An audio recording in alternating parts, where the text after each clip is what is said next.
Assalamualaikum warahmatullahi wabarakatuh dan salam sejahtera. Hari ini saya akan mempersembahkan projek inovasi yang bernama COVIDCOTS, iaitu singkatan kepada Collection of Word in the Construction of Question System. Nama saya Ahmad Syawal bin Ali, selaku Ketua Kumpulan bagi inovasi ini.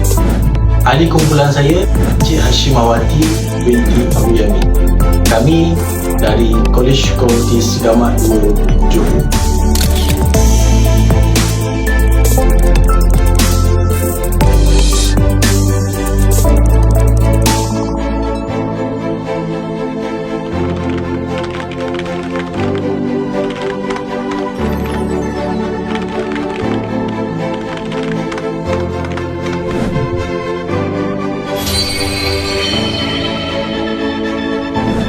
Saya akan menjelaskan di sini berkaitan dengan pernyataan masalah inovasi ini.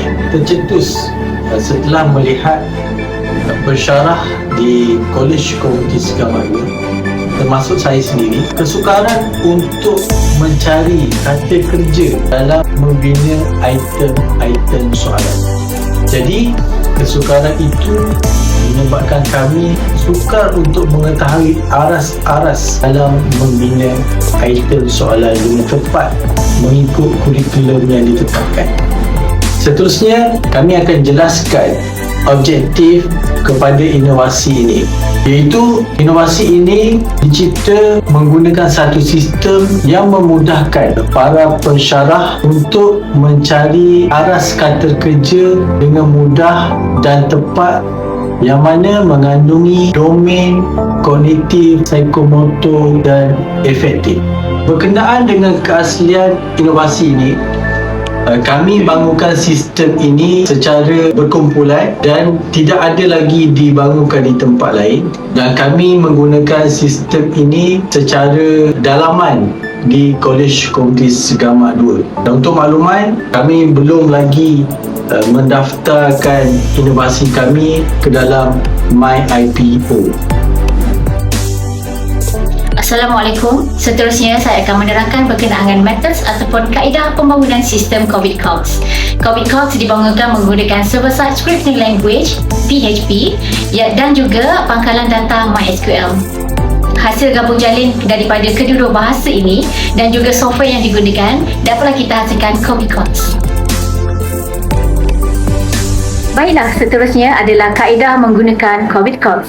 COVIDCOTS ini adalah sebuah sistem yang dibangunkan begitu mudah dan mesra pengguna. Apa yang kita perlu buat adalah di sini ada pilihan untuk memilih bidang dan tahap pengajian untuk memudahkan pengguna memilih yang mana satu yang mereka perlukan. Contohnya, mereka memerlukan satu soalan yang menggunakan kaedah amali untuk menguji pelajar.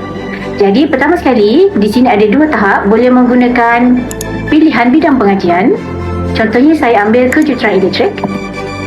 Kemudian saya boleh memilih bidang pengajian diploma di Kolej Komuniti dan klik carian. Di sini akan mengeluarkan hasil carian dan akan dinyatakan juga jenis taksonomi yang digunakan. Berkenaan dengan jenis taksonomi, terdapat 3 jenis taksonomi yang kita gunakan, iaitu sama ada taksonomi Politeknik 2016, taksonomi dalam GGP 2014 ataupun jadual taksonomi pembelajaran UKM 2016. Jadi bergantung kepada bidang pengajian dan tahap pengajian yang dipilih, ianya akan mengeluarkan hasil carian yang diperlukan. Ia akan mengeluarkan hasil carian mengikut domain, iaitu domain kognitif, domain psikomotor dan juga domain afektif. Seterusnya, kaedah carian yang kedua adalah menggunakan pilihan jenis taksonomi dan juga kategori domain. Apa yang perlu dilakukan adalah di sini hanya memilih jenis taksonomi. Contohnya, saya pilih taksonomi Politeknik 2016 dan kemudian pilih saja kategori domain yang diperlukan. Contohnya, saya ambil SIL 1 dan klik carian taksonomi.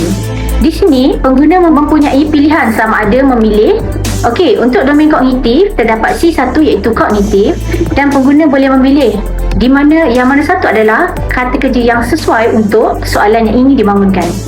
Contohnya, di sini ada dua bahasa, iaitu bahasa Melayu dan bahasa Inggeris. Jika perlu menulis soalan berbentuk bahasa Inggeris, boleh menggunakan perkataan. Contohnya, saya menggunakan perkataan identify. Bagi soalan berbentuk bahasa Melayu, boleh menggunakan kata kerja mengenal pasti. Berikutnya, kami akan jelaskan berkaitan dengan impak keberkesanan inovasi ini. Yang pertama, para pensyarah dapat menjimatkan masa dalam mencari kata kerja untuk membina item soalan untuk penilaian berterusan dan peperiksaan akhir. Yang kedua, pensyarah juga akan lebih kreatif dan lebih meluas dalam mencari pelbagaian kata kerja dalam membina item soalan. Impak yang keempat adalah sistem ini menggunakan dua bahasa, iaitu bahasa Melayu dan bahasa Inggeris. Ini memberi kelebihan kepada pensyarah yang mana ada sebahagian item soalan perlu dibangunkan dalam bahasa Inggeris dan ada sebahagian perlu dibangunkan dalam bahasa Melayu. Jadi ini memudahkan pensyarah-pensyarah tersebut menggunakan sistem ini untuk membina item soalan.